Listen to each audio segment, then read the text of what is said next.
سمندری جن کے قریب پہنچتے ہی عمرو نے زور سے ڈنڈے کا وار سمندری جن کے سر پر کیا تو سمندری جن کے حلق سے چیخ نکل گئی اور اس نے اپنے دونوں ہاتھ سر پر رکھ لیے۔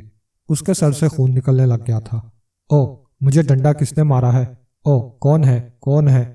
سمندری جن نے کراہتے ہوئے لہجے میں کہا۔ عمرو نے ایک بار پھر اس کے سر پر ڈنڈے سے وار کیا تو ایک بار پھر سمندری جن کے حلق سے کربناک چیخ نکل گئی اور وہ چکرانے لگا۔ عمرو نے جب اس کے سر پر تیسرا ڈنڈا مارا تو سمندری جن دھڑام سے زمین پر گرا اور چند لمحے تڑپنے کے بعد بے ہوش ہو گیا۔ عمرو نے ڈنڈا واپس زمین میں ڈالا اور سمندری جن کے غار محل کی طرف بڑھنے لگا۔ غار کے دہانے کے قریب پہنچ کر عمرو رک گیا اور دہانے کا جائزہ لینے لگا۔ غار کا دہانہ بہت بڑا تھا اور دہانے پر ایک بڑا پتھر پڑا ہوا تھا، مگر اتنی جگہ ضرور تھی کہ عمرو غار کے اندر داخل ہو سکتا تھا۔ عمرو چند لمحے کھڑا کچھ سوچتا رہا، پھر اس نے زنبیل سے ایک طلسمی موتی نکال کر اپنے منہ میں رکھ لیا۔ اس طلسمی موتی کی یہ خاصیت تھی کہ اسے منہ میں رکھنے سے عمرو پر کسی قسم کا جادو اثر نہیں کر سکتا تھا۔ عمرو اپنا جسم سکیڑتے ہوئے غار میں داخل ہو گیا۔ غار کے اندر گھپ اندھیرا تھا۔ عمرو نے زنبیل سے ایک لال نکال لیا۔ لال کی روشنی اتنی تیز تھی کہ عمرو کو غار کی دیواریں اور زمین واضح دکھائی دے رہی تھیں۔ عمرو لال کی روشنی میں آگے بڑھنے لگا۔ غار بہت طویل اور کھلا تھا، اس لیے عمرو مسلسل آگے بڑھتا رہا۔ غار کے آخر میں ایک اور دہانہ تھا جس کے پیچھے عمرو کو روشنی دکھائی دے رہی تھی۔ عمرو نے لال واپس زمین میں ڈال دیا اور دہانہ عبور کرتے ہوئے اندر داخل ہو گیا۔ غار محل بہت خوبصورت اور وسیع و عریض تھا، جس میں بہت سارے کمرے بنے ہوئے تھے۔ عمرو ایک کمرے کی طرف بڑھا جس کا دروازہ بند تھا۔ عمرو نے جیسے ہی دروازہ کھولا تو اچانک اس کے سر پر کوئی چیز لگی۔ وہ دھڑام سے پشت کے بل زمین پر گر گیا اور اس کے حلق سے چیخ نکل گئی۔ عمرو نے چونکہ سر پر پگڑی پہنی ہوئی تھی اس لیے اسے سر پر چوٹ نہیں لگی تھی۔ عمرو نے دیکھا کہ کمرے کے دروازے پر ایک خوبصورت لڑکی کھڑی تھی جس کے ہاتھ میں پتھر کا ایک گلدان تھا۔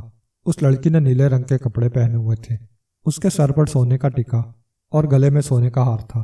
اسے دیکھ کر عمرو سمجھ گیا کہ یہی شہزادی آمنہ ہے۔ شہزادی آمنہ نے جب عمرو کو دیکھا تو اس کے چہرے پر غصے کے تاثرات ابھر آئے۔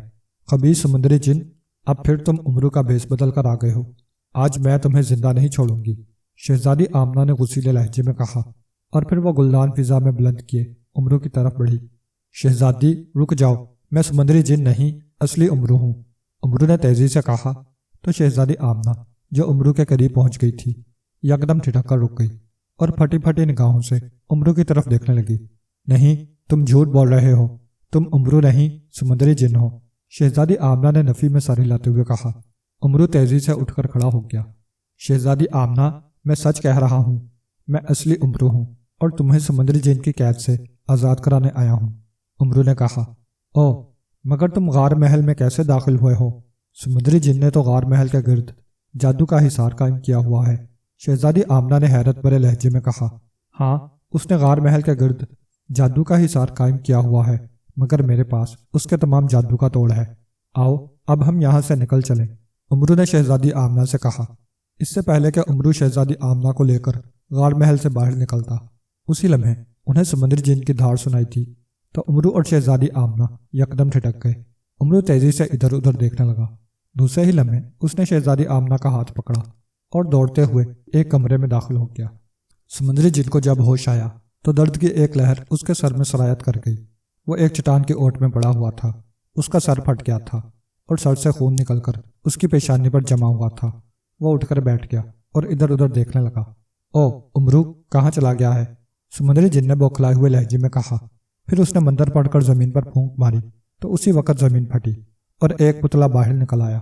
کیا حکم ہے میرے آقا؟ پتلے نے مؤدبانہ لہجے میں پوچھا۔ عمرو کہاں ہے؟ سمندری جن نے تیز لہجے میں پوچھا۔ آقا عمرو آپ کے غار محل میں موجود ہے، پتلے نے بتایا تو سمندری جن یوں اچھل پڑا جیسے اس کے پاؤں میں سپرنگ لگ گئے ہوں۔ وہ پھٹی پھٹی آنکھوں سے پتلے کو دیکھنے لگا۔ او عمرو کیسے میرے غار محل میں داخل ہوا ہے؟ میں نے تو اپنے غار محل کے گرد جادو کا حصار قائم کیا ہوا ہے، سمندری جن نے حیرت بھرے لہجے میں کہا۔ آقا عمرو کے پاس بے شمار کراماتی اور طلسمی چیزیں ہیں جن کی بدولت اس پر جادو بھی اثر نہیں کرتے، پتلے نے کہا۔ اچھا یہ بتاؤ عمرو غائب کیسے ہو گیا تھا؟ سمندری جن نے پوچھا۔ آقا عمرو کے پاس ایک سلیمانی چادر ہے جسے اوڑھنے سے وہ انسانوں، جنوں اور دیووں کی نگاہوں سے غائب ہو جاتا ہے، پتلے نے بتایا۔ ٹھیک ہے تم جاؤ، میں ابھی غار محل میں جا کر امرو کا قیمہ بناتا ہوں۔ سمندری جن نے گڑراتے ہوئے کہا تو پتلا واپس زمین میں سما گیا اور زمین برابر ہو گئی۔ پتلے کے جاتے ہی سمندری جن نے منتر پڑھ کر اپنے دائیں ہاتھ پر پھونک ماری تو اس کے ہاتھ میں ایک نیلے رنگ کی جلتی ہوئی مشال آ گئی اور وہ دوڑتے ہوئے اپنے غار محل کی طرف بڑھنے لگا۔ سمندری جن کے وہم و گمان میں بھی نہ تھا کہ امرو اس کے غار محل میں داخل ہو جائے گا اور غار محل کے گرد موجود اس کا جادو کا حصار اس پر اثر بھی نہیں کرے گا۔ امرو کہاں ہو تم؟ میں تمہیں زندہ نہیں چھوڑوں گا۔ غار محل میں داخل ہوتے ہی سمندری جن نے دھاڑتے ہوئے کہا۔ وہ دوڑتے ہوئے راہداری میں آیا۔ اچانک اسے راہداری کے 5ویں کمرے کا دروازہ بند ہوتا ہوا نظر آیا تو وہ سمجھ گیا کہ امرو اس سے ڈر کر اسی کمرے میں گھس گیا ہے۔ چنانچہ سمندری جن اس کمرے کی طرف دوڑا۔ کمرے کے دروازے کے قریب پہنچ کر اس نے اپنی دائیں لات پوری قوت سے دروازے پر ماری تو دروازہ ایک زوردار دھماکے سے ٹوٹ کر اندر جا گرا اور سمندری جن اندر داخل ہو گیا۔ کمرے میں داخل ہوتے ہی سمندری جن نے ادھر ادھر دیکھنا شروع کر دیا۔ کمرہ خالی پڑا ہوا تھا۔ اس کمرے کا فرش نیلے اور زرد رنگ کے ڈبوں سے بنا ہوا تھا۔ ارے یہ امرو کہاں غائب ہو گیا ہے؟ وہ اسی کمرے میں آیا تھا، سمندری جن نے حیرت بھرے لہجے میں کہا۔ پھر وہ واپس پلٹا اور کمرے سے نکل کر شہزادی آمنہ کے کمرے کی طرف بڑھا۔ شہزادی آمنہ کے کمرے کا دروازہ کھلا ہوا تھا۔ سمندری جن کمرے میں داخل ہوا تو اسے حیرت کا ایک جھٹکا لگا کیونکہ کمرے میں شہزادی آمنہ بھی موجود نہ تھی۔ او، شہزادی آمنہ بھی کمرے سے غائب ہے۔ شہزادی آمنہ کہاں غائب ہو گئی ہے؟ سمندری جن نے بوکھلائے ہوئے لہجے میں کہا اور اس کمرے سے نکل کر وہ پاگلوں کی طرح ایک اور کمرے کی طرف بڑھا۔ وہ کمرہ بھی خالی پڑا ہوا تھا۔ اب تو سمندری جن جھنجھلا گیا اور سوچنے لگا کہ وہ امرو اور شہزادی آمنہ کو کہاں تلاش کرے۔ امرو تو واقعی خطرناک ترین انسان ثابت ہوا ہے۔ اسے مارنا بہت ضروری ہے۔ اگر میں نے اسے ہلاک نہ کیا تو یہ مجھے بھی راشو جن کی طرح ہلاک کر دے گا، سمندری جن نے پریشانی کے عالم میں کہا۔ دوسرے ہی لمحے اس کے ذہن میں آیا کہ امرو نے یقیناً سلیمانی چادر اوڑھ رکھی ہوگی جس کی وجہ سے وہ اسے نظر نہیں آ رہا۔ چنانچہ اس نے جلتی ہوئی مشل زمین پر پھینک دی اور منتر پڑھ کر اپنے ہاتھ پر پھونک ماری تو اس کے ہاتھ میں ایک چھوٹا سا آئینہ آ گیا۔ وہ جادو آئینہ تھا جس سے وہ غیبی چیزیں اور انسان دیکھ سکتا تھا۔ اس نے آئینہ اپنی آنکھوں کے سامنے کیا اور ادھر ادھر دیکھنے لگا مگر راہداری خالی پڑی ہوئی تھی۔ سمندری جن نے ایک اور منتر پڑھ کر زمین پر پھونک ماری تو زمین میں سے 2 سیاہ رنگ کے انتہائی خوفناک اژدہے نکل آئے۔ امرو کو تلاش کر کے اسے گھیر لو، جلدی کرو، سمندری جن نے چیختے ہوئے اژدہوں سے کہا تو دونوں اژدہے بجلی کی سی تیزی سے رینگتے ہوئے آگے بڑھنے لگے جبکہ سمندری جن آئینہ آنکھوں کے سامنے کیے ان کے پیچھے چلنے لگا۔ دونوں اژدہے رینگتے ہوئے ایک کمرے میں داخل ہو گئے تو سمندری جن بھی ان کے پیچھے اندر کمرے میں داخل ہو گیا۔ اس نے دیکھا کہ اس کمرے کے کونے میں امرو سہما ہوا کھڑا تھا اور دونوں اژدہے اس کی طرف بڑھ رہے تھے۔ امرو کو دیکھ کر سمندری جن کے چہرے پر غصے کے تاثرات ابھر آئے۔ امرو نے اژدہوں سے بچنے کی بے حد کوشش کی لیکن دونوں اژدہے اس کی ٹانگوں کے گرد لپٹتے چلے گئے اور امرو کے حلق سے خوف کے مارے چیخ نکل گئی۔ امرو کو چیختے دیکھ کر سمندری جن کے حلق سے کہکے نکل گئے۔ امرو نے شہزادی آمنہ کے ساتھ کمرے میں داخل ہوتے ہی اپنی زنبیل کا منہ کھول کر اس کا رخ شہزادی آمنہ کی طرف کر کے جیسے ہی چل میری زنبیل میں کہا تو شہزادی آمنہ اچھل کر اس کی زنبیل میں چلی گئی اور امرو سلیمانی چادر اوڑھ کر کونے میں کھڑا ہو گیا کیونکہ اسی وقت سمندری جن دروازہ توڑ کر اندر آ گیا تھا۔ وہ چند لمحے کمرے میں دیکھنے کے بعد باہر نکل گیا۔ امرو نے دبے قدموں چلتے ہوئے کمرے سے باہر نکل کر جھانکا تو سمندری جن شہزادی آمنہ کے کمرے سے باہر نکل رہا تھا۔ امرو واپس اس کمرے میں آ کر کونے میں کھڑا ہو گیا۔ ابھی اسے وہاں کھڑے چند ہی لمحے ہوئے تھے کہ اسی وقت 2 خوفناک سیاہ رنگ کے اژدہے بجلی کی سی تیزی سے رینگتے ہوئے کمرے میں داخل ہوئے اور امرو کی طرف بڑھے۔ خوفناک سیاہ اژدہے دیکھ کر امرو کے چہرے پر خوف بھرے تاثرات ابھر آئے۔ اس سے پہلے کہ امرو اپنے بچاؤ کے لیے کچھ کرتا دونوں اژدہے اس کی ٹانگوں کے گرد لپٹتے چلے گئے اور امرو کے حلق سے خوف کے مارے چیخیں نکلنے لگیں۔ اسی وقت سمندری جن آنکھوں کے سامنے ایک آئینہ کیے اندر داخل ہوا۔ وہ غصیلی نگاہوں سے امرو کی طرف دیکھ رہا تھا۔ امرو نے پھرتی کے ساتھ اپنے کاندھے پر اوڑھی سلیمانی چادر اتار کر زمین میں ڈال لی تو سمندری جن نے بھی آئینہ آنکھوں کے سامنے سے ہٹا لیا۔ سمندری جن اپنے اژدہوں کو ہٹا لو، یہ مجھے ڈس لیں گے، امرو نے گھبرائے ہوئے لہجے میں کہا۔ امرو تم کیا سمجھتے تھے کہ تم مجھے بے وقوف بنا کر شہزادی آمنہ کو لے جاؤ گے؟ یہ تمہاری بھول ہے۔ شاید تم میری طاقت سے واقف نہیں ہو۔ میں تمہاری ہڈیاں پسلیاں توڑ کر رکھ دوں گا۔ تم میرے بھائی راشو جن کے قاتل ہو اور آج میں تم سے اپنے بھائی راشو جن کے قتل کا بدلہ بھی لوں گا، سمندری جن نے گڑراتے ہوئے کہا۔ سمندری جن، مجھے معاف کر دو اور ان اژدھوں کو ہٹا لو، ورنہ یاد رکھو شہزادی آمنہ اس وقت میرے قبضے میں ہے۔ اگر تمہارے اژدھوں نے مجھے نقصان پہنچایا تو تم کبھی بھی شہزادی آمنہ سے شادی نہیں کر سکو گے۔ امرو نے تیز لہجے میں کہا تو سمندری جن شہزادی آمنہ کو سن کر چونک پڑا۔ او، شہزادی آمنہ کا تو مجھے خیال ہی نہیں رہا تھا، کہاں ہے وہ مجھے نظر کیوں نہیں آ رہی؟ سمندری جن نے حیرت بھرے لہجے میں کہا، پہلے تم اپنے اژدھوں کو تو ہٹا لو، پھر بتاتا ہوں کہ شہزادی آمنہ کہاں ہے۔ امرو نے کہا، تم مجھے نہ بتاؤ، میں خود ہی شہزادی آمنہ کے بارے میں معلوم کر لیتا ہوں۔ سمندری جن نے کہا، اور پھر اس نے ایک منتر پڑھ کر زمین پر پاؤں مارا تو اسی وقت زمین پھٹی اور ایک پتلا باہر نکل آیا۔ شہزادی آمنہ کہاں ہے؟ سمندری جن نے پوچھا۔ آقا، شہزادی آمنہ امرو کی زنبیل میں ہے، پتلے نے بتایا تو سمندری جن بری طرح سے چونک پڑا۔ امرو نے جب سمندری جن کو پتلے سے باتیں کرتے ہوئے دیکھا تو اسے موقع مل گیا اور اس نے پھرتی کے ساتھ زنبیل میں ہاتھ ڈال کر تلوار حیدری نکال لی، اور دوسرے ہی لمحے اس نے تلوار حیدری کا بھرپور وار ایک اژدھے کے پھن پر کیا تو اژدھے کا پھن کٹ کر دور جا گرا۔ دوسرے اژدھے نے پھنکارتے ہوئے امرو کی ٹانگ پر ڈسنا چاہا، مگر امرو نے اس کے پھن پر بھی تلوار حیدری سے وار کر دیا اور اس کا بھی پھن کٹ کر دور جا گرا تھا۔ اسی وقت ایک دھماکہ ہوا اور دونوں اژدھے دھواں بن کر غائب ہو گئے۔ سمندری جن، جو پتلے سے باتیں کرنے میں مصروف تھا، نے یکدم چونک کر امرو کی طرف دیکھا۔ او امرو، تم نے میرے اژدھوں کو ہلاک کر دیا ہے، میں تمہیں زندہ نہیں چھوڑوں گا، سمندری جن نے بوکھلائے ہوئے لہجے میں کہا۔ اس دوران پتلا غائب ہو گیا تھا۔ سمندری جن نے اپنا دایاں ہاتھ فضا میں جھٹکا تو اس کے ہاتھ میں ایک تلوار آ گئی۔ سمندری جن تلوار لہراتے ہوئے امرو کی طرف بڑھا اور پھر ان دونوں کے درمیان تلوار بازی کا مقابلہ شروع ہو گیا۔ سمندری جن بھی تلوار بازی میں بہت ماہر تھا، اس لیے وہ برق رفتاری سے امرو پر تلوار سے وار کر رہا تھا اور امرو پھرتی سے اس کے وار تلوار حیدری پر روک رہا تھا۔ اگر امرو کے پاس تلوار حیدری کے علاوہ کوئی اور تلوار ہوتی تو شاید وہ سمندری جن کا مقابلہ نہ کر سکتا، لیکن تلوار حیدری کی وجہ سے امرو کو یوں محسوس ہو رہا تھا جیسے اس کے دائیں ہاتھ میں بے پناہ قوت آ گئی تھی۔ کمرہ تلواروں کی چھنکاروں سے گونج رہا تھا۔ سمندری جن حیران و پریشان تھا کہ امرو کے پاس یہ کون سی تلوار تھی جس سے امرو اچھل اچھل کر اس پر حملے کر رہا تھا۔ سمندری جن بھی چونکہ ماہر تلوار باز تھا، اس لیے وہ بھی امرو کا کوئی وار کامیاب نہ ہونے دے رہا تھا۔ سمندری جن کا خیال تھا کہ وہ چند ہی لمحوں میں امرو کی گردن اپنی تلوار سے اڑا دے گا، مگر اب اسے امرو سے مقابلہ کرتے ہوئے دانتوں پسینہ آ گیا تھا۔ اچانک امرو کے دماغ میں نہ جانے کیا آیا کہ اس نے سمندری جن سے مقابلہ کرنے کی بجائے دروازے کی طرف دوڑ لگا دی۔ سمندری جن نے جب اسے دروازے کی طرف بھاگتے ہوئے دیکھا تو اس سے پہلے کہ امرو دروازے کے قریب پہنچتا، سمندری جن نے چھلانگ لگائی اور پلک جھپکنے سے پہلے ہی دروازے کے سامنے آ کر کھڑا ہو گیا۔ اس کے چہرے پر زہریلی مسکراہٹ ابھر آئی تھی اور وہ سمجھ گیا تھا کہ امرو وہاں سے فرار ہونے کی کوشش کر رہا ہے۔ امرو بھی ٹھٹک کر رک گیا تھا۔ امرو، مقابلہ کیے بغیر ہی فرار ہو رہے ہو، مگر میں تمہیں یہاں سے فرار ہونے نہیں دوں گا، سمندری جن نے تمسخرانہ لہجے میں کہا۔ سمندری جن، میں بزدل نہیں ہوں کہ مقابلہ کیے بغیر فرار ہو جاؤں، اپنے پیچھے تو دیکھو کہ تمہارے پیچھے کون کھڑا ہے، امرو نے مسکراتے ہوئے کہا۔ تو سمندری جن نے بے اختیار مڑ کر دیکھا تو امرو، جو سمندری جن کی توجہ خود پر سے ہٹانا چاہتا تھا، اس نے بجلی کی سی تیزی سے تلوار حیدری کا بھرپور وار سمندری جن کی گردن پر کر دیا تو سمندری جن کی گردن کٹ کر دور جا گری اور اس کی کٹی ہوئی گردن سے خون کے فوارے ابل پڑے۔